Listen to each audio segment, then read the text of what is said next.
राम राम राम हरे हरे हरे कृष्णा कृष्णा कृष्णा हरे हरे हरे राम राम राम हरे हरे हरे कृष्णा कृष्णा कृष्णा हरे हरे हरे राम राम राम हरे हरे हरे कृष्णा कृष्णा कृष्णा हरे हरे हरे राम राम राम हरे हरे हरे कृष्णा कृष्णा कृष्णा हरे हरे हरे राम राम हरे हरे हरे कृष्णा कृष्णा हरे हरे हरे राम राम हरे हरे हरे कृष्णा कृष्णा हरे हरे हरे राम राम हरे हरे हरे कृष्णा कृष्णा हरे हरे हरे राम राम हरे हरे हरे कृष्णा कृष्णा हरे हरे हरे राम राम हरे हरे हरे कृष्णा कृष्णा हरे हरे हरे राम राम हरे हरे हरे कृष्णा कृष्णा हरे हरे हरे राम राम हरे हरे हरे कृष्णा कृष्णा हरे हरे बोला पुंडलिक वरदे हरी विठ्ठल श्री ज्ञानदेव तुकाराम पंढरीनाथ भगवान की जय माऊली ज्ञानेश्वर महाराज की जय जगद्गुरु तुकाराम महाराज की जय शांती ब्रह्म एकनाथ महाराज की जय सद्गुरुदेव भगवान की जय श्री गुरुर्ब्रह्मा गुरुर्विष्णू गुरुर्देवो महेश्वरा गुरुर्साक्षात् परब्रह्म तस्मै श्री गुरवे नमः ब्रह्मानन्दं परमसुखदं केवलं ज्ञानमूर्तिं द्वन्द्वातीतं गगनसदृशं तत्त्वमस्यादिलक्ष्यम् एकं नित्यं विमलमचलं सर्वधी साक्षिभूतं भावातीतं त्रिगुणरहितं सद्गुरुं तं नमामि श्री सद्गुरुं तं नमामि गजाननं भूतगणाधिसेवितं कपितजम्बोफलचारुभक्षणम् उमासुतं शोकविनाशकारकम् नमामि विघ्नेश्वरपादपङ्कजं या कुन्देन्दुतुषारहारधवला या शुभ्रवस्त्रावता या वीणावरदण्डमण्डितकरा या श्वेतपद्मासना या ब्रह्माच्युतशङ्कर प्रभृतिदेवे सदा वन्दिता सा मां पातु सरस्वती भगवती निशेषजाड्यापहा मनोजवं मारुततुल्यवेगं जितेन्द्रियं बुद्धिमतां वरिष्ठं वातात्मनं वानरयूथमुख्यं श्रीरामदूतं शरणं प्रपद्ये कैलासराणा शिवचन्द्रमौळी फणीन्द्रमाथा मुकुटिसळाळी कारुण्यसिन्धू भवदुःखहारी तुझविन शंभो मज कोण तारी महायोगपीठे तटे भीमरथ्यां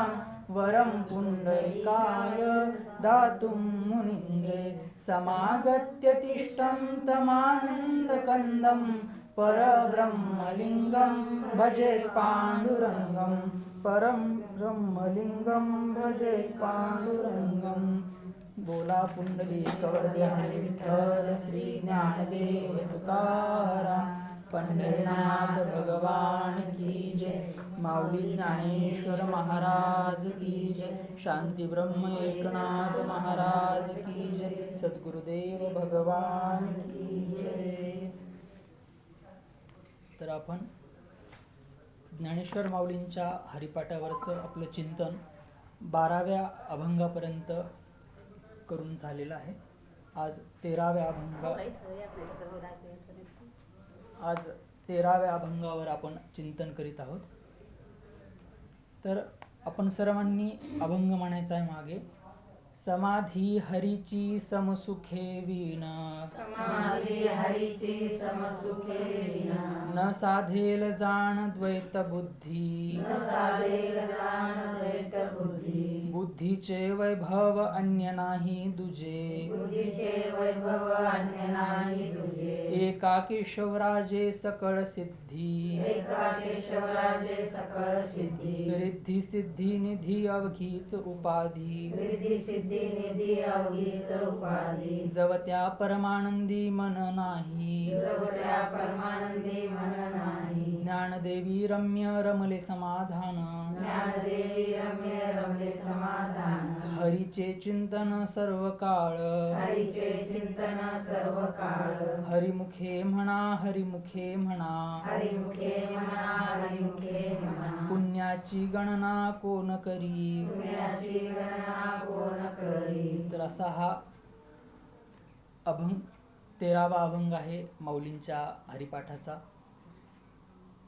आपण दर अभंगाच्या चिंतनाच्या सुरुवातीला या अभंगामध्ये माऊलींनी कुठला दारवंटा आपल्याला सांगितला आहे याचं थोडंसं चिंतन करून मग पुढे जात असतो. तर समाधी हरीची समसुखे विण, न साधेल जाण द्वैत बुद्धी, यामध्ये माऊलींनी आत्मसाक्षात्काराचा जो शेवटचा दारवंटा आहे त्याच्या जवळ जाण्याचा प्रयत्न केला. आता हे जवळ जाण्याचा प्रयत्न केलाय आपण यामुळे म्हणतो कारण तो दारवंटा तुम्हाला जो सांगतोय त्यानं तो दारवंटा कधीच पाहिलेला नाही, त्याच्यामुळे आपण फक्त जवळ जाऊन येऊ शकतो. त्यानंतर बुद्धीचे वैभव अन्य नाही दुजे, एका केशवराजे सकळ सिद्धी, या दुसऱ्या चरणामध्ये नित्यानित्य ज्ञान म्हणजे विवेक हा दारवंटा सांगितला आहे की बुद्धीच्या वैभवाशिवाय अन्य कोणतेही वैभव श्रेष्ठ नाही असं महाराज त्यात सांगतात. आणि तिसऱ्या चरणामध्ये रिद्धी सिद्धी निधी अवघीच उपाधी, जवत्या परमानंदी मन नाही, यामध्ये वैराग्यपूर्ण म्हणजे आपल्याला किती रिद्धी सिद्धी निधी किती आपल्याकडे असला तरी पण परमानंदामध्ये जर आपलं मन नसेल तर त्याचा काही उपयोग नाही, म्हणून इथं वैराग्य फार महत्त्वाचं आहे. शेवटी ज्ञानदेवी रम्य रमले समाधान, हरीचे चिंतन सर्व काळ, यामध्ये निदिध्यासन हा जो दारवंटा आहे त्याबद्दल माऊली सांगतात.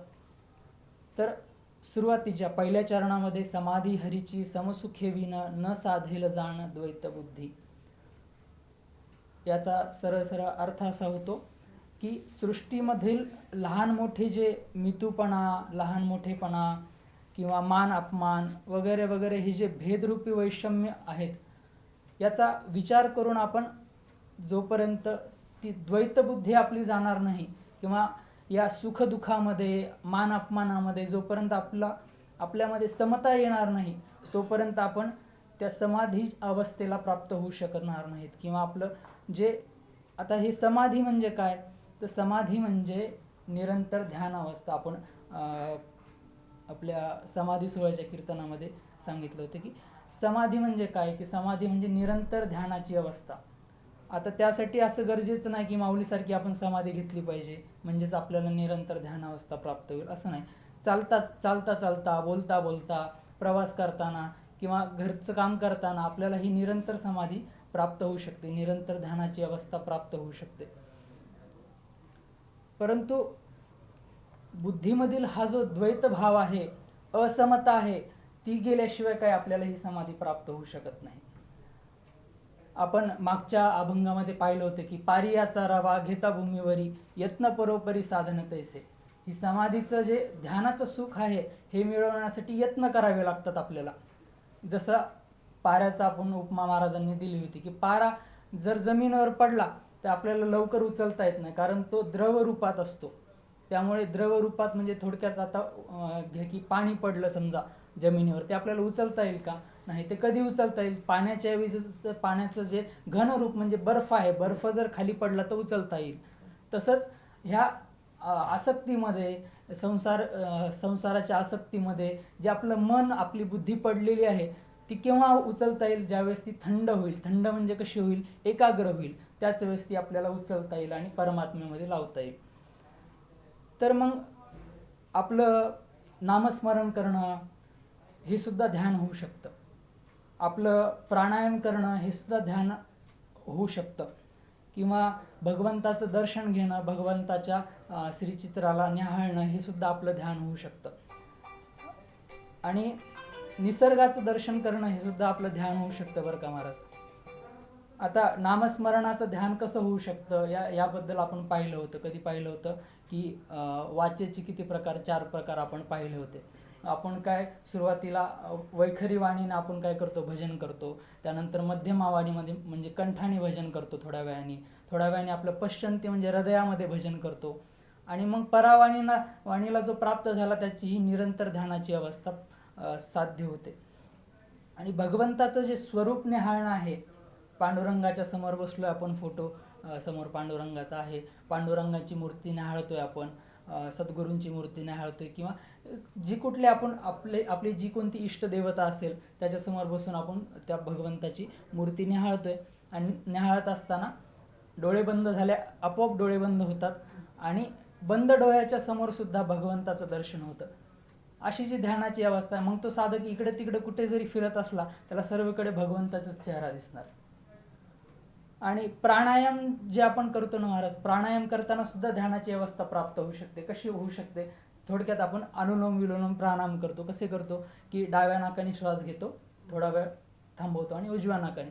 आता जर असं आपण करू तर काय होईल त्याने की एकतर आपलं मन शांत होईल आणि आपल्याला जे श्वासोश्वासाचे रोग आहेत आणि त्यापासून अनेक व्याधी काय होतील, दूर होतील.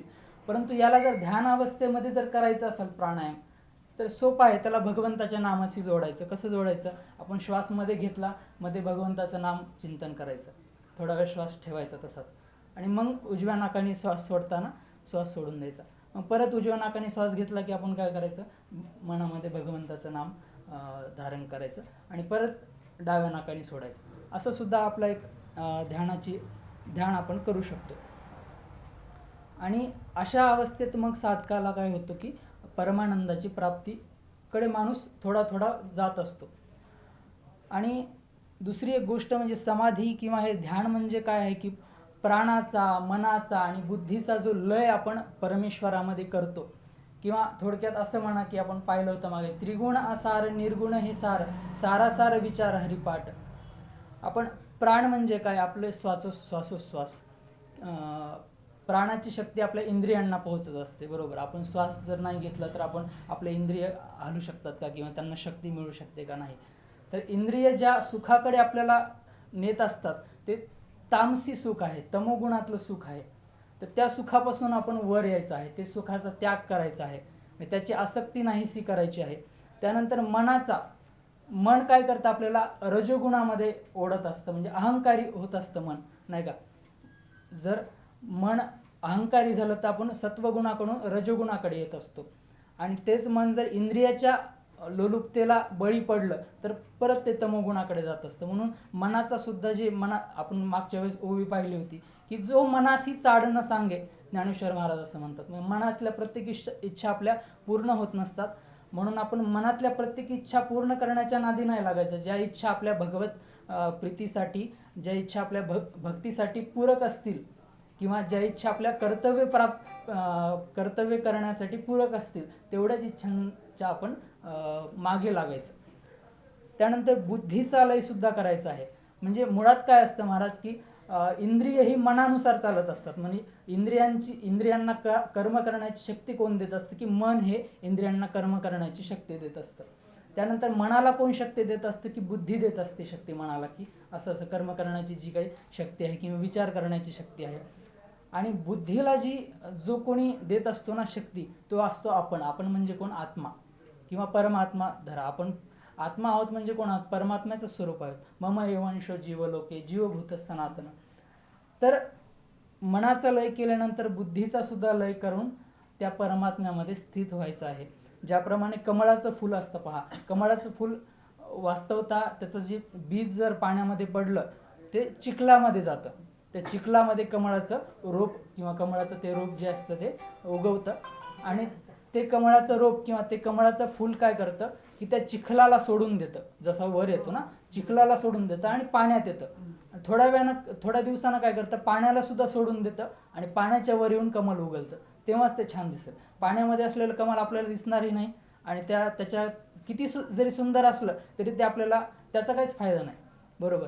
म्हणून आपण प्राणाचा म्हणजे इंद्रियांच्या वर यायचं, त्यानंतर मनाच्या वर यायचं आणि बुद्धीच्या वर सुद्धा यायचं. आणि बुद्धीमध्ये जे काही विचार येतील आपल्या किंवा बुद्धी जी काही निर्णय करेल, एखाद्या निर्णयात आपण फसलो समजा, एखादा निर्णय आपला चांगला नाही झाला, म्हणायचं जशी देवाची इच्छा, बरोबर. एकादशीला आपल्याला प्रवचन करायचं होतं, नाही झालं, देवाची इच्छा. द्वादशीच्या दिवशी 8 वाजता सुरू करायचं तर नाही झालं, देवाची इच्छा, नाही का. मग म्हणून हा जो प्राण आहे, मन आहे आणि बुद्धी आहे, याची भगवन नामात, भगवत स्वरूपात आणि आत्मरूपामध्ये काय करायचा, लय करायचा आणि मग आपलं मन एकाग्र होईल, आपली बुद्धी परमेश्वरासाठी चालेल. परंतु ध्यान तोपर्यंत प्राप्त होऊ शकत नाही, आपण जसं सुरुवातीला म्हटलं की जोपर्यंत आपल्यामध्ये समता येणार नाही आणि जोपर्यंत अद्वैत आपल्यामध्ये येणार नाही, द्वैत राहील. आता समता म्हणजे काय की परमेश्वर सर्व जीवांमध्ये आणि सर्व अवस्थांमध्ये एकसारखा आहे. परमेश्वर म्हणा किंवा आत्मा म्हणा, जर आपण भक्ती मार्गाने चालत असू तर परमेश्वर म्हणलेलं आपल्याला लवकर लक्षात येईल. आपण जर ज्ञान मार्गाने चालत असू तर म्हणा की आता मीपणाचे सुद्धा 2 प्रकार असतात बरं महाराज. एक असतं क्षुद्रमय म्हणजे क्षुद्र मीपणा, म्हणजे मी शरीर आहे. आपण जर शरीराला मी मानत असू तर मग आपण सत्वगुणाचे रजगुणात जातो, जसं आधी सांगितलं तसं. आणि एक शुद्ध मीपणा असतो, म्हणजे शुद्ध मी म्हणजे कोण, मी आत्मा आहे. हा जो मीपणा आहे हा परमात्म्याचंच रूप आहे.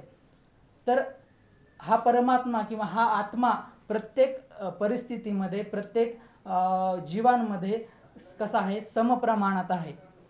आपली नेहमी चूक होत असते बघा, आपण ज्यावेळेस भक्ती करत असतो ना, तर त्यावेळेस असा विचार करत असतो आपण की परमात्मा ज्ञानोबारायांच्या हृदयामध्ये जेवढा होता, आपल्या हृदयामध्ये त्याच्यापेक्षा कमी आहे असं आपल्याला नेहमी वाटत असतं. परमात्मा तुकोबारायांच्या हृदयात जेवढा होता तर तेवढा आपल्या हृदयात तेवढा नाही, आपल्या हृदयात खूप कमी आहे असं आपल्याला नेहमी वाटत असतं. पण असं नाही. तुकोबाराय म्हणा, ज्ञानोबाराय म्हणा, इतर संत म्हणा, ते देखील त्यांचा आत्मा आणि आपला आत्मा जो आहे ना महाराज, तो एकसारखाच आहे. त्यांच्यामध्ये परमात्मा, आपल्यामध्ये परमात्मा एकसारखाच आहे. फक्त काय आहे की आपल्याला भ्रांती झालेली आहे. म्हणजे जीव कशाला म्हणतात, ज्याला जगण्याची इच्छा झाली त्याला जीव म्हणतात. आहे तो परमात्माच, परंतु त्याला काय झाली, जगण्याची इच्छा झाली म्हणून तो कोण झाला, जीव झाला. म्हणून परमात्मा सर्व ह्याच्यामध्ये कसं आहे, सारखाच आहे. आणि आपला आत्मासुद्धा आपण पहा की आधी पण आपण यावर चर्चा केली, आपण लहान होतो नाही का, लहान असताना आपल्याला कोणी 12 आण्याचं चॉकलेट दिलं किंवा 12 आण्याचं एखादं खेळणं आणून दिलं की आपण कसे व्हायचो, खुश व्हायचो, बरोबर. आणि थोडे तरुण झालो ते खेळण्याचं काम राहिलं का आपल्याकडे, नाही ना. आपल्याला ते खेळणं आवडत नाही, आपल्याला आता काय दुसऱ्या गोष्टी आवडतात. म्हातारी झालो जेव्हा होऊ त्यावेळेस, नाही का, असंच म्हणावं लागेल.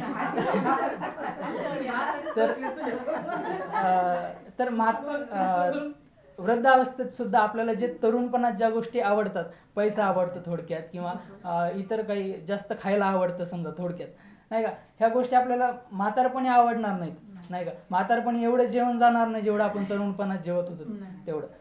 तर हे जे भोग आहेत ना महाराज, ह्या भोग बदलत गेले, आपले शरीर सुद्धा बदलत गेलं, आपल्या आवडीनिवडी सुद्धा बदलत गेला, परंतु आपण तेच आहोत का नाही. जे आपण लहानपणी होतो तेच आपण तरुणपणात आहोत आणि तेच आपण वृद्धावस्थेत सुद्धा आहोत. तर आपण म्हणजे कोण, हा आत्मा बदलत नसतो, शरीर बदलत असतो, परिस्थिती बदलत असते, वस्तू बदलत असतात, सगळं काही बदलत असतं, परंतु आत्मा बदलत नसतो. ही समता झाली. आणि दुसरी एक समता म्हणजे आपण प्रत्येक परिस्थितीमध्ये कसं सम राहिलं पाहिजे, सुखामध्ये पण आणि दुःखामध्ये पण काय राहिलं पाहिजे, सम राहिलं पाहिजे. मान झाला, अपमान झाला तरी कसं राहिलं पाहिजे, सम राहिलं पाहिजे. ही एक समता आहे. आणि अद्वैत म्हणजे काय की आपण सर्व मनुष्यांमध्ये, सर्व प्राणीमात्रांमध्ये, चराचरामध्ये भगवंताचं दर्शन केलं पाहिजे. म्हणजे एखादा दुसरा जीव आहे तर त्याच्यामध्ये सुद्धा भगवंताचंच आपण स्वरूप पाहिलं पाहिजे. याला अद्वैत म्हटलं आहे. जसं तुकोबारायांनी म्हटले की वृक्षवल्ली आम्हा सोयरी वनचरी भूचरी वनचरी पक्षी ही सुस्वरे आळविती, नाही का. म्हणजे तुकोबारायांना त्या पक्ष्यांमध्ये त्या झाडांमध्ये त्या वनामधल्या सर्व गोष्टींमध्ये सुद्धा पांडुरंग दिसला किंवा स्वतःचं स्वरूप दिसलं. आता बघा, ध्यान करण्याचे सुद्धा दोन प्रकार असतात बरं का. एक असतं मूर्त ध्यान आणि दुसरं असतं अमूर्त ध्यान. आता हे मूर्त ध्यान कसं असतं महाराज, आपण ध्यानाला बसलोय आणि आपल्या डोळ्यासमोर किंवा मनासमोर एखाद्या व्यक्तीचं किंवा एखाद्या वस्तूचं चिंतन झालं. आपल्याला होतं ना, आपण शांत बसलोय, आपलं मन काय आपल्याला शांत बसू देत नाही का. काहीतरी आपल्या डोळ्यासमोर येतच असतं किंवा मनात काहीतरी येतच असतं. मग अशा वेळेस असा विचार करायचा की हे सर्व मला जे काही दिसतंय, हे जे काही मला चिंतन होते, हे संसाराशी निगडित आहे, बरोबर. तर हे सगळं जे काही ते नश्वर आहे. संसार कसा आहे, मिथ्या आहे. म्हणजे आता दिसतोय पण पुढे असेलच असं नाही, आणि याच्या आधी सुद्धा नव्हता. हा संसार मिथ्या आहे. सर्व काही एक दिवस नष्ट होऊन जाणार आहे. आणि माझा परमात्मा, माझा पांडुरंग कसा आहे, नित्य आहे. पांडुरंग नित्य आहे आणि संसार अनित्य आहे. संसार निघून जाणार आहे, नष्ट होणार आहे, परंतु पांडुरंग कसा आहे किंवा परमात्मा कसा आहे, नित्य आहे, नेहमी राहणार आहे. असं म्हणून एक गाऊ आम्ही विठोबाचे नाम, अनेकांचे काम नाही येथे. असं ध्यान जे आहे त्याला म्हणतात मूर्त ध्यान. आणि दुसरं आहे अमूर्त ध्यान. ते अमूर्त ध्यान कसं आहे की एखाद्या व्यक्तीचं, वस्तूचं जर चिंतन झालं तर आपण असा त्यावेळेस विचार करायचा. म्हणजे इथं ज्ञानाचा प्रयोग करायचा, आधी वैराग्याचा प्रयोग होता, बरोबर आहे. म्हणजे आपण काय विचार केला की विठ्ठलाशिवाय कोणीही सत्य नाही, हा वैराग्य झालं. आता इथे ज्ञानाचा उपयोग करायचा आहे अमूर्त ध्यानमध्ये. ज्ञानाचा उपयोग कसा करायचा आहे, आपण ध्यानाला बसलो, एखादी वस्तू आपल्या समोर आली आहे किंवा एखादी व्यक्ती आपल्या डोळ्यासमोर आली आहे, त्यावेळेस असा विचार करायचा की ही जी वस्तू आहे ही पंचमहाभूतांपैकी एखाद्या भूतानं बनलेली आहे. समजा आपल्याला हा मोबाईल माझ्या ध्यानात आला, मी ध्यान करत असताना, तर मी काय विचार करतो, हा पृथ्वी तत्वाचा बनलेला आहे, बरोबर. हा एक दिवस पृथ्वीमध्येच मिसळून जाणार आहे, असं ज्ञानाचा प्रयोग केला. किंवा एखाद्या व्यक्तीविषयी जर आपल्याला चिंतन आलं तर असं विचार करायचं की त्याचं शरीर कसं आहे, माझ्या शरीरासारखंच त्याचं शरीर जड आहे, ते पंचमहाभूताचं बनलेलं आहे आणि तो एक दिवस निघून जाणार आहे, परंतु त्याचा आत्मा जो आहे तो माझंच स्वरूप आहे. म्हणजे त्याच्यामध्ये काय पाहिलं आपण, भगवंत पाहिला. मग भगवंताला त्यावेळेस आपण काय करायचं की धन्यता द्यायची की बाबा धन्य आहेस तू, त्या रूपात सुद्धा मला तुझं दर्शन दिलंस, असं म्हणून दीर्घ श्वास घ्यायचा आणि ओंकारचं गुंजन करायचं. परत मन शांत होईल. आधीच्या वेळेस सुद्धा ज्यावेळेस आपण असा विचार केला भक्ती मार्गाने किंवा वैराग्य मार्गाने, तर दीर्घ श्वास घ्यायचा, ओंकारचं गुंजन करायचं 2-3 वेळेस, परत आपलं मन शांत होईल. ते असं हे 2 अमूर्त आणि मूर्त ध्यान आहे. पण महाराज हे अमूर्त ध्यान जे आहे ना, ते अद्वैताचं प्रतीक आहे. म्हणजे अद्वैताची आपण भावना करायची आहे. जर आपल्याला परमात्म्याची प्राप्ती करून घ्यायची असेल, परमानंदाची प्राप्ती करून घ्यायची असेल, तर अद्वैताशिवाय शक्य नाही आहे ते, बरं का. अद्वैत असावंच लागतं. जर आपण भक्ती मार्गाने गेलो तर मी आणि माझा पांडुरंग एकच आहे, म्हणजे अद्वैत झालं पाहिजे. जसं आता ज्ञानोबारायांच्या भक्ती मार्गाचं सांगतोय, ज्ञानोबारायांच्या आपण विरहण्या ऐकतो, बरं का. विरहण्यामध्ये ज्ञानोबारायांनी कसं चिंतन केलं, त्यावेळेस असं वाटतं की ज्ञानोबारायण हे परमात्म्याला स्वतःच्या वेगळं दाखवतात, परंतु याला एक शब्द आहे महाराज, विरहण्या ज्या भावामध्ये लिहिलेल्या आहेत ना, त्याला म्हणतात विशिष्ट द्वैत. म्हणजे ते द्वैत नाही आहे, पण विशिष्ट द्वैत आहे. म्हणजे अद्वैत प्राप्त झाल्यानंतर सुद्धा एक द्वैताची भावना असते. म्हणजे थोडक्यात सांगायचं तर, म्हणजे आपल्या सद्गुरूंनी असं सांगितलं, बापूजींनी असं सांगितलं की याला विशिष्ट अद्वैत म्हणायचं. हे कशासाठी असतं की तो परमानंदाचीच म्हणजे आनंद घेण्यासाठी. जसं बाबा महाराज सातारकर म्हणतात की जसं आईच्या कडेवर लेकरू असतं, ते आईपेक्षा वेगळं आहे का, नाही, आईच्या कडेवरच आहे, तरी पण आईला आई आई म्हणत असतं. ते कशामुळे म्हणत असतं, त्याला आनंद येत असतो म्हणून ज्ञानोबारायांनी तशा विरहण्या लिहिल्या आहेत.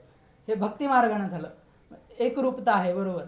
आणि ज्ञानमार्गाने एकरूपता कशी आहे की मी आणि माझा आत्मा आणि परमेश्वर एकच आहे. म्हणजे आत्मा आणि परमात्मा एकच आहे. जिथं कुठं मी पाहू तिथं परमात्माच आहे, असं. आणि ते जे म्हटलं होतं ना की निसर्गाचं दर्शन करणं सुद्धा आपलं ध्यान होऊ शकतं. कसं होऊ शकतं की आपण समजा एखाद्या नदीकाठी बसलेलो आहोत, नदीचं पाणी वाहत आहे, तर ते झुळझुळणारा जो पाण्याचा खळखळाट आहे, तर ते जलस्वरूपात कोण आहे, जलतत्व आहे ना एक प्रकृतीचं. आणि प्रकृती कोणाची शक्ती आहे, परमेश्वराची शक्ती आहे. त्याच्यामध्ये सुद्धा परमेश्वराच्या शक्तीचं दर्शन करू शकतो. झाडामध्ये सुद्धा, पशुपक्ष्यांमध्ये सुद्धा, जसं आपण तुकाराम महाराजांचं उदाहरण पाहिलं. आणि हे अद्वैत जे आहे हे अमूर्त ध्यान आहे, याचे काही आपण जर हे पाहिले प्रमाण पाहिले, जसं आपल्याला सर्वांना माहिती आहे, रूप पाहता लोचिणी सुख झाले ओ साजिनी. कधी सुख झाले? तो हा विठ्ठल बरवा, तो हा माधव बरवा. म्हणजे तो सुद्धा विठ्ठलच आहे, हा सुद्धा विठ्ठलच आहे. हे अद्वैताचं झालं. किंवा कबीरजी म्हणतात, आपण राम राम म्हणतात ना, म्हणजे पुरुष मंडळी, किंवा आपण भगवंताचं नाव घेतो, आता रामकृष्ण हरी म्हणतो एकमेकांना, नाही का? ते कशामुळे म्हणतो की तुझमे राम मुझमे राम सब में राम समाया है, कर लो सभी से प्यार जगत में कोई नहीं पराया है. आणि अजून एक खूप छान आपण सर्वांनी ऐकलं असेल की कबीरजींचंच भजन आहे की किडी में तू नानो लाग्यो, हाती में तू मोटो जीव, बन बन महावतने हाकण लाग्यो, भूत भवर के भेळे तू, बन बाळतने रोवा लाग्यो, ताको राखण वालो तू. मी अर्थ पण सांगतो बरं का, पण आधी शब्द ऐकून घ्या. कर चोरीने भागण लाग्यो, पकडणे वालो तू को तू, जल थल में तू ही विराजे, भूत भवर के भेळे तू, धरझोड़ी ने मागण लाग्यो, देने वाला दाता तू, कहत कबीरा सुनो भाई साधू, गुरु भी बन के बैठा तू और चेला भी बन के बैठा तू. म्हणजे कबीरजी त्यांना म्हणतात, परमेश्वराला म्हणतात की किड्यामध्ये तू छोटा दिसतोस, हातीमध्ये मोठा दिसतोस. हातीला हाकणारा जो महावत असतो, त्या महावतमध्ये सुद्धा कोण आहे? तूच आहेस. आणि लहान लेकरू बनून रडत असतो, त्या लहान लेकरामध्ये सुद्धा तूच आहे. आणि आई काय करत असते? लहान लेकरांना काहीतरी खाऊ देऊन किंवा काहीतरी हे करून शांत करत असते. ती शांत करणारी सुद्धा आई सुद्धा तूच आहेस. त्यानंतर करचोरीने भागण लाग्यो, पकडणे वालो तू को तू, म्हणजे चोरी करून भागणारा चोर सुद्धा तूच आहेस आणि पोलीस बनून त्याला पकडणारा सुद्धा तूच आहेस. जल थल में तू ही विराजे, भूत भवर के भेळे तू, म्हणजे जलामध्ये तूच आहेस, पृथ्वीमध्ये तूच आहेस, सगळ्या पूर्ण भूतांमध्ये तूच आहेस. कहत कबीरा सुनो भाई साधू, गुरु भी बन के बैठा तू और चेला भी बन के बैठा तू, किंवा वक्ता भी बन के बैठा तू और श्रोता भी बन के बैठा तू. म्हणजे बोलणारा सुद्धा तोच आहे आणि ऐकणारा सुद्धा तोच आहे, नाही का? म्हणजे आपण पहा, आपली भारतीय संस्कृती किती महान आहे. आपल्यामध्ये आपण भोजन करताना सुद्धा एक श्लोक म्हटला जातो की हरिर दाता हरिर भोक्ता हरिर अन्न प्रजापती हरिही सर्व शरीरस्तु भोगते भोजयंते हरी. म्हणजे हरिर दाता, देणारा सुद्धा हरीच आहे, हरिर भोक्ता म्हणजे खाणारा सुद्धा हरीच आहे, भोगते भोजयंते हरी म्हणजे खाऊ घालणारा आणि खाणारा हरीच आहे. एवढंच म्हणून थांबलेला. हरिन अन्न प्रजापती म्हणजे अन्न सुद्धा हरीच आहे आणि प्रजापती म्हणजे ह्या प्रजेला पालन करणारा, अन्नाचं उत्पादन करणारा सुद्धा कोण आहे? हरीच आहे. तर असा हे खरा जो आनंद असतो तो अद्वैतात असतो. आणि द्वैतातला आनंद तो विशिष्ट द्वैतामध्ये असतो, साध्या द्वैतामध्ये आनंद नसतो. कारण साध्या द्वैतामध्ये राग द्वेष असतात. महाराज आपल्याला माहिती आहे की सगळे भांडणं कशामुळे होतात? मी तूपणामुळे, आहे का नाही? आणि आता सर्वांची माफी मागून बोलतो की भाग्यच असं आहे की नेमका आजच हा अभंग यायला होता चिंतनासाठी. त्याच्यात सगळं समत्व आणि अद्वैत, त्याच्यानंतर बुद्धीचे वैभव, हे सगळं. तर हे अमूर्त ध्यान हे सर्वत्र होऊ शकतं, याला विधीची गरज नाही. मूर्त ध्यान आहे, याला विधीची गरज आहे की पांडुरंगाचं ध्यान करायचं, इकडं तिकडं म्हणजे दुसऱ्याचं चिंतन नाही करायचं. परंतु अमूर्त ध्यानाला काही विधी नाही. आपण प्रवास करताना निवांत बसलोय, परमेश्वराचं नाम चिंतन करतोय, जो कोणी दिसेल त्याला परमात्मा बघतोय. आपल्या खिडकीमधून एखादा हरिण दिसतं, कधी कधी दिसतं ना, तो पण त्याच्यातच छान वाटतं, नाही का? परमेश्वराच्या स्वरूपातच आहे. झाडी दिसतात पळताना, नाही का? ते पण परमेश्वराचं स्वरूप आहे ते असं. आणि रात्री झोपताना सुद्धा आमचे गुरुदेव असं म्हणतात, रात्री झोपताना काय केलं पाहिजे की आपले जे कर्म आहेत ते कर्म भगवंताला अर्पण केले पाहिजे, चांगले वाईट जे काय आहेत ते अर्पण केले पाहिजेत. आणि रात्री झोपत असताना परमेश्वराचं चिंतन करत करत झोपलं पाहिजे. ज्याच्यामुळं काय होईल की आपले 8 तास कोणी झोपत नसेल, पण 6-7 तास जी आपण झोप घेतो ती सुद्धा आपली भक्तीमध्ये मोजल्या जाते. रात्री झोपताना जर आपण परमेश्वराचं चिंतन करत करत जर झोपी गेलो ना, तर रात्रीचे 6 तास सुद्धा आपले भक्तीमध्ये गिणले जातात. काम करत करत, आपलं घरचं काम असो, नोकरीचं काम असो, कुठलंही काम करत करत जर आपण भगवंताचं चिंतन केलं ना, तर ते काम सुद्धा आपलं भक्तीमध्येच गृहीत धरलं जातं. राम म्हणे करिता धंदा, सुख समाधी सदा त्याला, असा एक तुकोबारायांचा अभंग आहे. किंवा कालच्या आपल्या कीर्तनाला अभंग होता, दळिता कांडिता तुझं गायना अनंता, नवी संभेक्षण भरी तुझे नाम गा मुरारी. हे आपण परमेश्वराचं नेहमी चिंतन करत करत जे काही काम करतो ना, ते आपलं भक्तीमध्येच गिणलं जातं. तर ही ध्यानाची जी अवस्था आहे ती संतांची अवस्था कशी असते असं ध्यान असल्यानंतर महाराज की सदा दिवाळी संत की आठो पहर आनंद, म्हणजे त्यांच्यासाठी रोजच दिवाळी असते. मग ज्याला नेहमी परमेश्वराचं चिंतन होतं ना, आणि आठो पहर आनंद, त्यांना आनंदासाठी असं कोणतं मुहूर्त पाहावा लागत नाही, त्यांना नेहमी आनंदच आनंद असतो. किंवा तुकोबाराय जसं म्हणतात, विषयी विसर पडिला निशेष अंगी ब्रह्मरस ठसावला, विषयाचा विसर पडला आणि अंगात काय आला, ब्रह्मरस आला. तर आपली पण अशी अवस्था होऊ शकते महाराज. फक्त त्यासाठी काय पाहिजे, बुद्धीचं वैभव पाहिजे आपल्याकडे. ज्ञानोबाराय दुसऱ्या चरणामध्ये म्हणतात की बुद्धीचे वैभव अन्य नाही दुजे, एका केशवराजे सकळ सिद्धी. आता याचा सरळ अर्थ आपल्याला कळतोच वाचल्यानंतर की बुद्धीशिवाय, बुद्धीसारखं दुसरं कुठलं वैभव नाही, आणि पांडुरंगाच्या नुसत्या चिंतनानंच अनेक सिद्धी आपल्याला प्राप्त होऊ शकतात. त्यासाठी दुसरं काही करण्याची गरज नाही. आता पहा की बुद्धीचं वैभव प्राप्त करणे म्हणजे नेमकं कशी बुद्धी असावी लागते आपली, की बुद्धीमध्ये सूक्ष्मता असावी लागते. आता बुद्धीमध्ये सूक्ष्मता कशाप्रती असली पाहिजे, की संसाराची जी अनित्यता आहे, संसाराचं जे आपल्याला झालेलं दुःख आहे, समजा आपल्याला थोडक्यात सांगायचं झालं तर, त्याच्याप्रती सूक्ष्मता हवी. आणि परमेश्वराच्या भजनामध्ये, हरिकीर्तनामध्ये जो आपल्याला आनंद मिळाला आहे त्या आनंदाप्रती सूक्ष्म बुद्धी पाहिजे. नाही कोणाकोणाचं उलटं असतं महाराज, की संसारामध्ये जे थोडंसं सुख भेटतं, म्हणजे सुख पाहता जवा पाडे आणि दुःख पर्वता एवढे, जे जवा सारखं संसारामध्ये सुख भेटते, इंद्रियांमध्ये सुख भेटते, कोणाकोणाची तिथं सूक्ष्म बुद्धी असते. आणि परमेश्वराच्या भजनामध्ये म्हणा किंवा ह्या परमार्थाच्या या वाटेमध्ये थोडंसं जरी दुःख आलं की माणसं काय करतात, बाबा आता आपल्याला भक्ती करणं शक्य नाही असं म्हणून काय करतात, भक्ती सोडून देतात. हे उलटं झालं महाराज. असं नाही की जे संसारातील दुःख असतात त्यांच्याप्रती सूक्ष्म बुद्धी हवी, आणि जे परमात्म्याच्या ठिकाणी जे आपल्याला आनंद भेटलाय त्याच्याप्रती आपली सूक्ष्म बुद्धी हवी. आणि थोडक्यात सांगायचं तर आपलं उलट चाललं हे तर सांगितलं. आणि अशी बुद्धीची सूक्ष्मता महाराज ज्याच्याकडं नसते ना, तर त्याला कर्म करताना हे भानच राहत नाही की परमेश्वर सगळं काही पाहतोय किंवा परमेश्वर सगळं काही ऐकतंय. चीटी के भी पैर नुपुर बाजे, चीटी के पैर नुपुर बाजे तो भी मालिक सुनता है.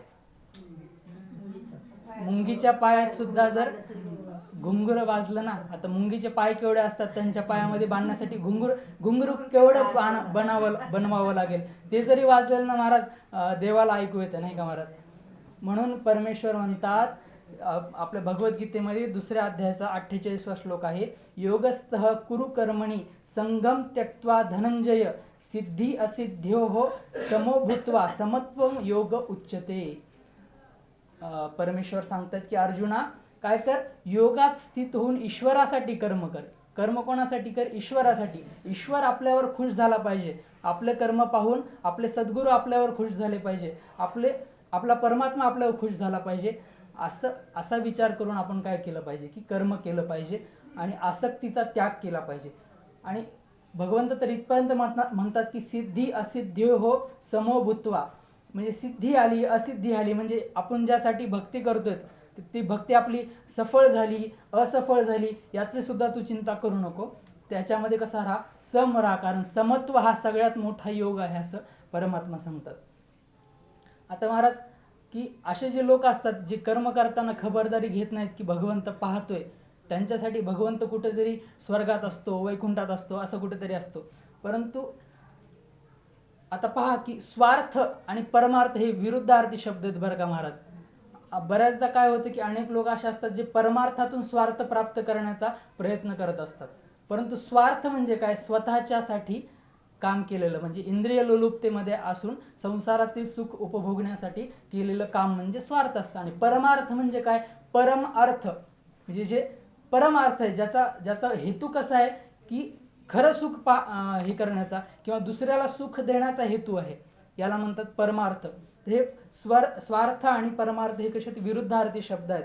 आणि जे लोक स्वार्थ साधू पाहतात कशामधून, परमार्थामधून, ते लोक प्राणप्रतिष्ठा झालेल्या देवी देवतांच्या मूर्त्यामधून सुद्धा प्राण बाहेर काढण्याचा म्हणजे त्याला निस्तेज करण्याचं काम करत असतात, म्हणजे स्वतःसाठी बरं का. कारण त्या प्राणप्रतिष्ठा आपण करतो त्यावेळेस काय असतं महाराज, की त्या मूर्तीमध्ये म्हणजे प्राणासाठी काय करतो आपण, आवाहन करत असतो की परमेश्वर याच्यामध्ये स्थापित आहेत. आणि एकदा प्राणप्रतिष्ठा झाली की त्या मूर्त्यांमध्ये काय असतो, असं मानतात की तो परमेश्वर आहे. ती मूर्ती म्हणून त्याला आपण पाहत नाही. आपण मूर्ती, ह्याच्या आधी सुद्धा आपण काय म्हटलं एकदा, की मूर्तीपूजन हे दोन वेगवेगळे शब्द आहेत, नाही का. ज्यांनी मूर्ती पाहिली त्यांनी पूजा नाही केली, आणि ज्यांनी पूजा केली त्यांनी मूर्ती नाही पाहिली, त्यांना काय पाहिला, परमेश्वर पाहिला. आणि ही जी प्राणप्रतिष्ठा आहे ते आपला भाव असतो महाराज. आपला जर भाव असेल ना तर एखाद्या दगडात सुद्धा आपण देव प्रगट करू शकतो. आणि आपल्यात जर भाव नसेल ना, साक्षात परमेश्वर जरी समोर असेल तरी आपण त्याला काय करतो, त्याची विटंबना करतो. म्हणून तुकाराम महाराज म्हणतात की तुका म्हणे कैसे आंधळे हे जन, गेले विसरून खऱ्या देवा. म्हणजे खरोखर जो देव आहे, खराखुरा जो देव आहे, सर्व व्याप्त आहे, तो सर्व काही पाहतोय. या आंधळे लोक काय करतात, तुकाराम महाराज म्हणतात की त्या देवाला विसरून जातात. आता पहा महाराज, की असा जो साधक असतो जो खरोखर परमात्म्याची प्राप्ती करण्यासाठी किंवा परमात्म्यासाठी कर्म करत असतो, परमात्म्यासाठी भक्ती करत असतो, अशा साधकाला सिद्धी आपोआप प्राप्त होऊन जाते. म्हणजे अनेक सिद्धीचा सामना तो करतो, माहिती आहे बरं का महाराज. त्यासाठी वेगळं काही त्याला कष्ट करावं लागत नाही, वेगळी त्याला काही उपासना करावी लागत नाही. याच्यासाठी एक आपल्याला माहीत असलेलं उदाहरण आहे की नामदेवरायांच्या चरित्रामध्ये आपण परिसा भागवताचा सुद्धा उल्लेख येतो. पहा, परिसा भागवत कोण होता, की नामदेवरायांची जी पत्नी होती राजई, त्या राजईची एक मैत्रीण होती, बालमैत्रीण, कमला तिचं नाव होतं.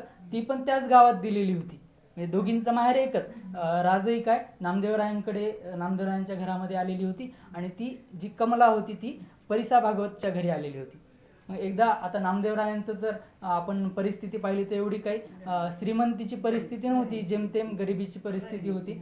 आणि एक दिवस काय झालं, ह्या दोघी जणी, राजाई आणि कमला, ह्या दोघी जणी आपल्या विहिरीवर पाणी आणण्यासाठी एकत्र गेल्या होत्या. तिथं त्यांची भेट झाली, आणि बोलता बोलता तिनं काय सांगितलं की माझे जे पती आहेत परिसा भागवत, तर त्यांनी काय केलं, लक्ष्मी मातेची उपासना केली आहे, आणि त्यांना लक्ष्मी मातेने एक परीस दिलं की तू काय कर, या परिसाला जर लोखंडाचा स्पर्श केलास तर ते सोन्याचं होईल, आणि ते सोन्याचं झालेलं तू काय करत जा, आनंदाने राहत जा, चांगला संसार करत जा, तुला आता कशाची चिंता नाही, म्हणून परीस दिला.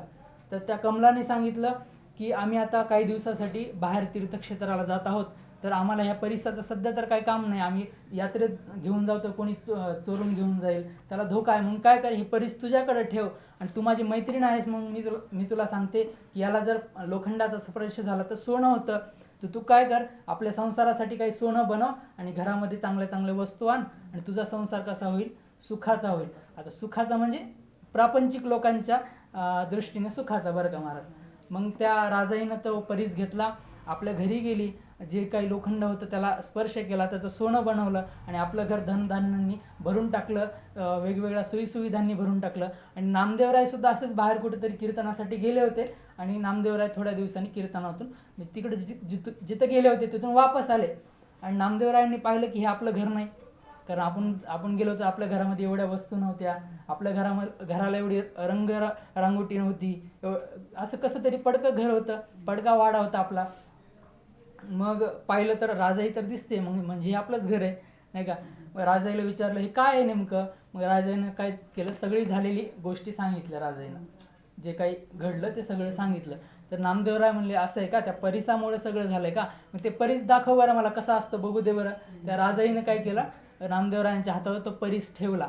नामदेवराय विठ्ठलाचं भजन करत करत गेले चंद्रभागेवर, आणि चंद्रभागेमध्ये तो परस जो होता तो फेकून दिला, आणि पांडुरंगाला प्रार्थना केली. पांडुरंगा, आधीच हा मनुष्य जन्मामध्ये आपण मागे विचार केला होता, नाही का, की प्रत्येक जीवामध्ये काय असते, एका इंद्रियांची दृढता असते, म्हणजे विषय लोलुपता असते, आणि मनुष्यामध्ये 5ही इंद्रियाची विषय लोलुपता असते.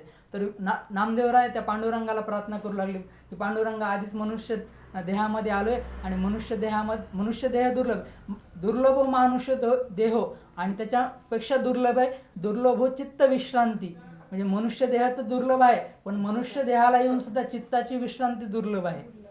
तर नामदेवराय पांडुरंगाला म्हणू लागले की आधीच मी मनुष्य जन्माला आलो, इथं मनुष्य जन्मामध्ये पाची विकार कशा असतात, प्रबळ असतात, कसा तरी बाबा तुझ्या भजनाला लागलं होतं आणि हे काय माझ्या मागे आणून दिलंस. म्हणून त्यांनी काय केलं, तो पारस जो होता तो नदीमध्ये फेकून दिला आणि घरी आले. घरी येऊन जेवढं काही धनधान्य होतं, जे त्या सोन्यापासून बनवलेलं होतं किंवा विकत आणलेलं होतं, ते सगळं घेतलं.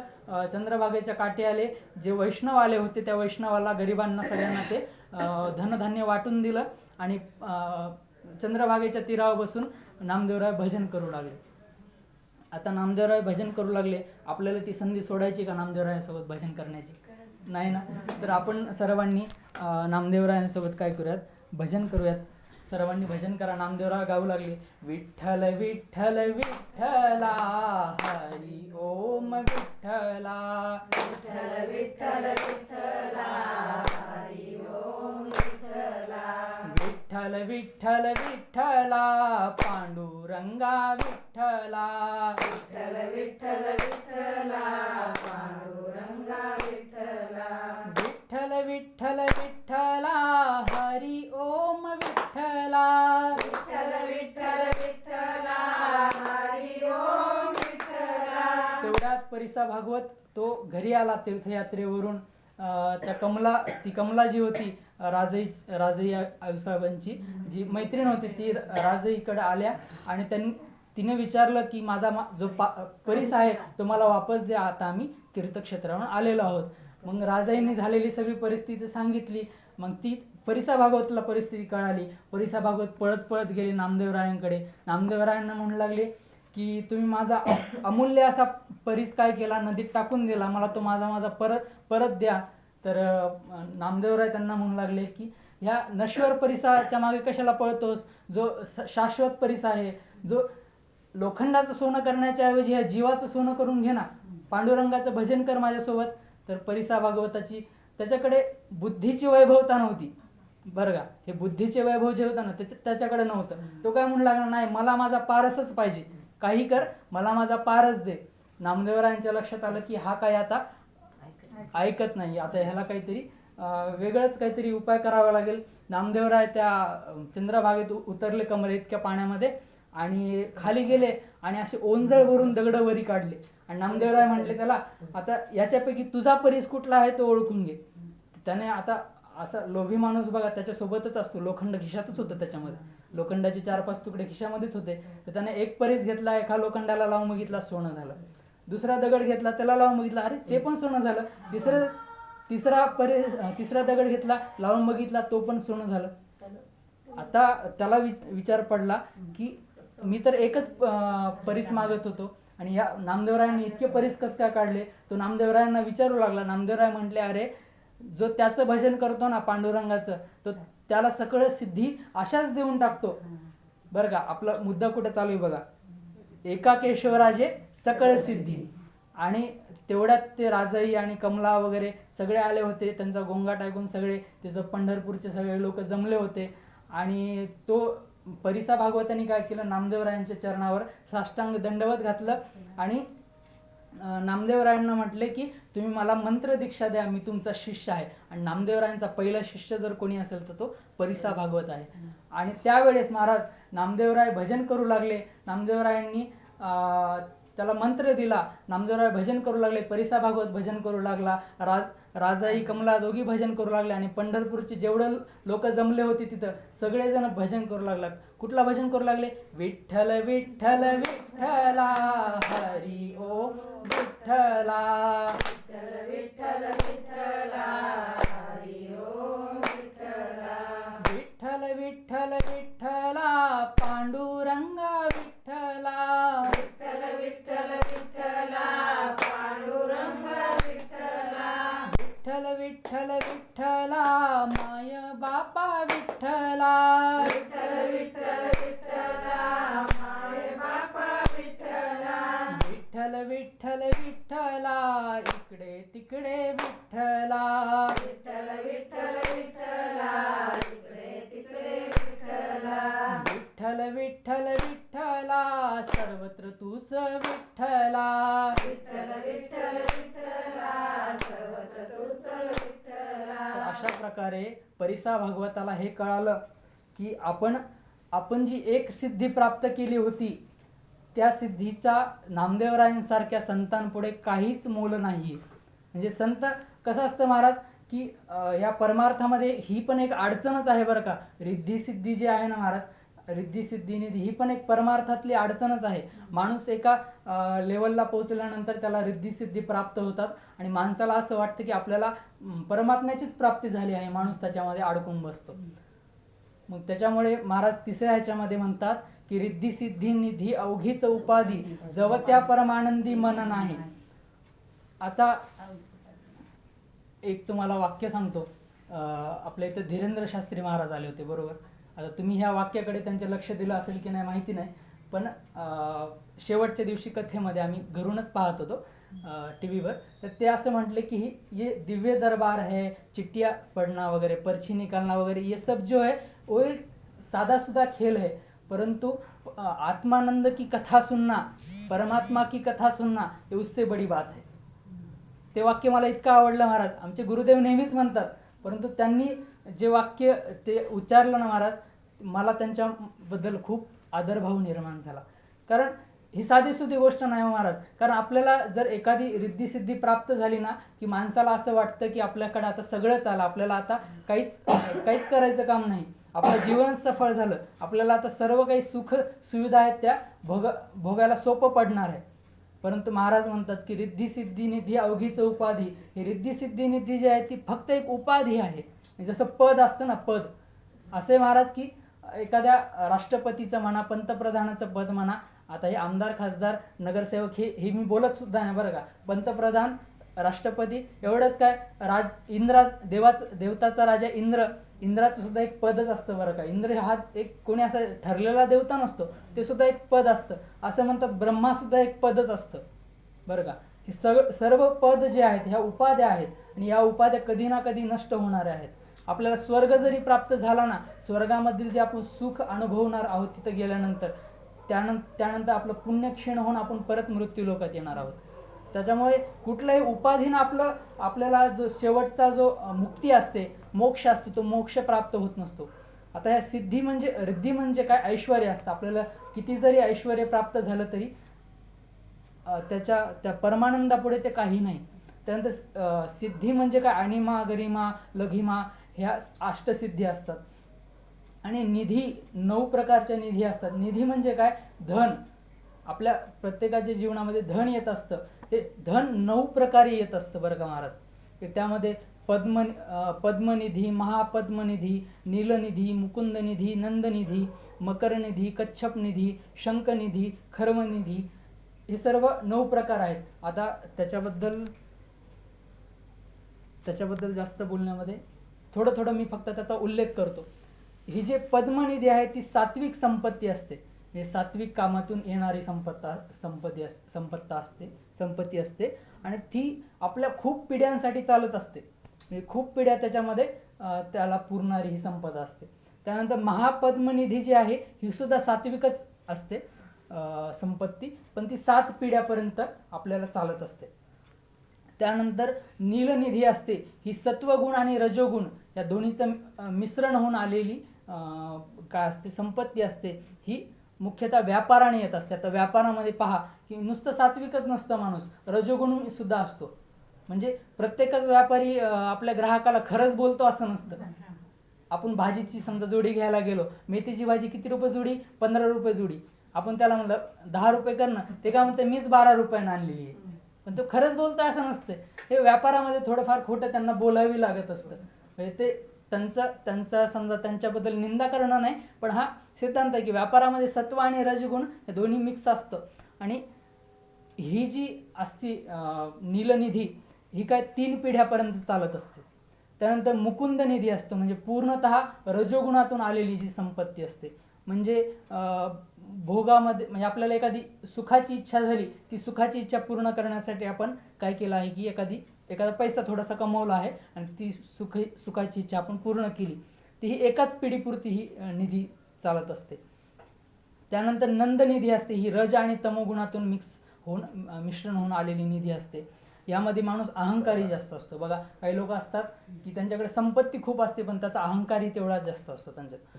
त्यानंतर मकर निधी असते, ही पूर्णपणे तामसी निधी असते, म्हणजे तामस प्रकारचे जे कर्म केल्याने भेटलेली निधी असते. याच्यामुळे शत्रूंवर विजय म्हणजे एखाद्याचे जीव घेऊन समजा किंवा एखाद्याचं शोषण करून मिळवलेली जी निधी असते ती असते मकर निधी. आणि अशा माणसांचा, आता हे एकच कारण असू शकत नाही दुर्घटनेत मृत्यू होण्याचं, अनेक कारण असू शकतात, परंतु हे त्यापैकी एक कारण आहे की असा पैसा ज्याच्याकडे येतो तर त्याचा मृत्यू अस्त्रशस्त्राने किंवा दुर्घटनेमध्ये होत असतो. म्हणजे हे एक कारण झालं. असे अनेक कारणं असू शकतात, हे एकच कारण आहे असं मी म्हणत नाही. त्यानंतर कच्छप निधी असते, म्हणजे ही संपत्ती लपून लपून घरात येत असते, म्हणजे टेबला खालून घेणे थोडक्यात, नाही का.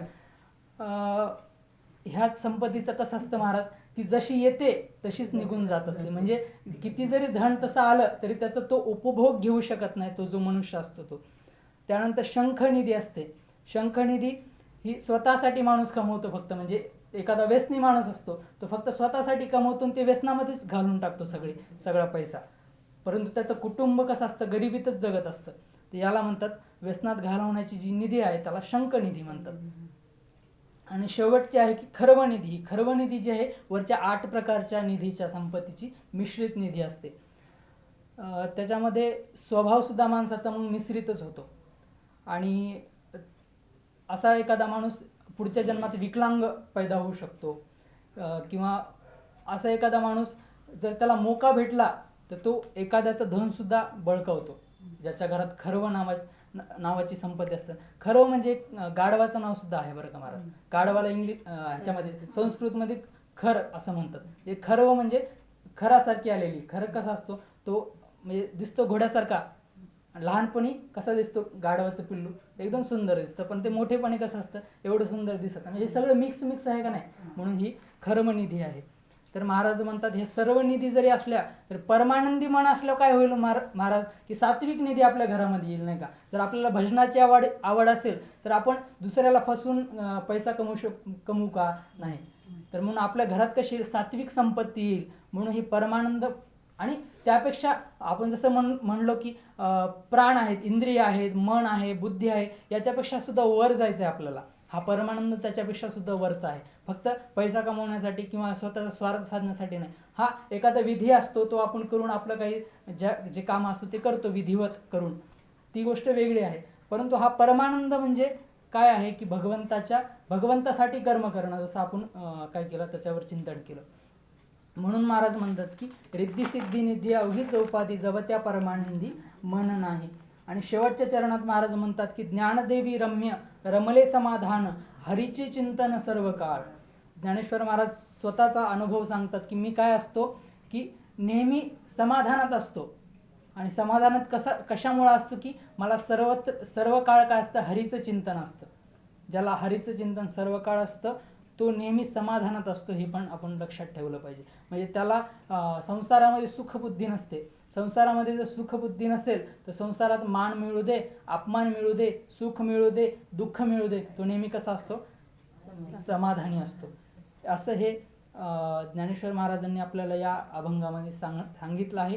हे पूर्णपणे ह्या जे अभंग आहे त्याचं हे पूर्णपणे चिंतन आहे असं मी म्हणत नाही, कारण माझी एवढी बुद्धी नाही की ज्ञानोबारायांच्या एखाद्या, आणि ते बी समाधी हरीची समसुखे विना, ज्यामध्ये समाधी, समत्व, बुद्धीचे वैभव, अद्वैत असे शब्द वापरलेत. अशा शब्दांचा तर पूर्णपणे अर्थ करणे माझ्यासारख्यासाठी अशक्यच आहे महाराज. त्यामुळे माझी जेवढी बुद्धी आहे, माझं जेवढं पात्र आहे, तर तेवढ्या बुद्धीने मी हा अभंग सोडवण्याचं किंवा त्यावर चिंतन आपल्यासमोर मांडण्याचा प्रयत्न केला आहे. जर यात काही चुकीचं वाटलं असेल तर आपलाच मुलगा आहे, आपलंच लेकरू आहे, म्हणून मला क्षमा करा. आणि यासाठी जर काही यात चांगलं वाटलं असेल तो माझ्या सद्गुरूंचा ज्ञानप्रकाश आहे, माझ्या आईवडिलांची जी शिकवण आहे असं म्हणून त्याला गोड मानून घ्या. आणि आपण प्रत्येक अभंगाच्या शेवटी जसं म्हणतो तसं सर्वांनी म्हणा, हरिमुखे म्हणा, हरिमुखे म्हणा, हरिमुखे म्हणा, हरिमुखे म्हणा, हरिमुखे म्हणा, हरिमुखे म्हणा, हरिमुखे म्हणा, हरिमुखे म्हणा. पुण्याची गणना कोण करी, पुण्याची गणना कोण करी, पुण्याची गणना कोण करी पुण्याची गणना कोण करी रामकृष्ण हरी जय जय रामकृष्ण हरी रामकृष्ण हरी जय जय रामकृष्ण हरी रामकृष्ण हरी जय जय रामकृष्ण हरी रामकृष्ण हरी जय जय रामकृष्ण हरी रामकृष्ण हरी जय जय रामकृष्ण हरी रामकृष्ण हरी जय जय रामकृष्ण हरी रामकृष्ण हरी जय जय रामकृष्ण हरी रामकृष्ण हरी जय जय रामकृष्ण हरी रामकृष्ण हरी जय जय रामकृष्ण हरी रामकृष्ण हरी जय जय रामकृष्ण हरी बोला पुंडलिक वरदे हरी विठ्ठल श्री ज्ञानदेव तुकाराम पंढरीनाथ भगवान की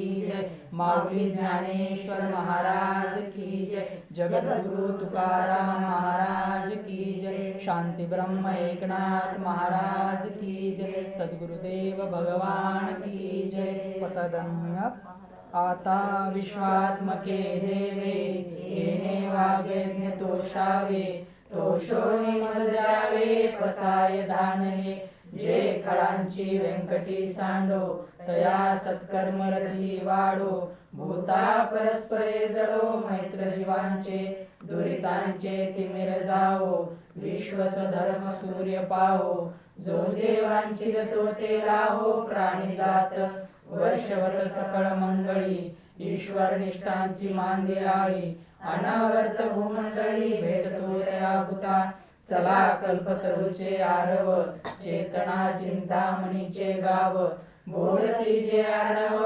पियुषांचे चंद्रमेजे आलांछन मार्तंड जे तापहीन ते सर्वाही सदा सज्जन सोयरे होतो किंबहुना सर्व सुखी पूर्ण होई तिन्ही लोकी भजे जो आदि पुरुषी अखंडित आणि ग्रंथोपजीविये विशेष लोकीये द्रष्टा दृष्ट विजय होवावे जी एक म्हणे श्री विश्वेश्वराहो हा होईल दान पसावो येणे वरे ज्ञान देवो सुखिया झाला येणे वरे ज्ञान देवो सुखिया झाला येणे वरे ज्ञान देवो सुखिया झाला बोला पुंडलिक वरदे हरी श्री ज्ञानदेव तुकाराम पंढरीनाथ भगवान की जय माऊली ज्ञानेश्वर महाराज की जय जगद्गुरु तुकाराम महाराज की जय शांती ब्रह्म एकनाथ महाराज की जय सद्गुरुदेव भगवान की जय छत्रपती शिवाजी महाराज की जय धर्मवीर छत्रपती संभाजी महाराज की जय नमः पार्वती पतये हर हर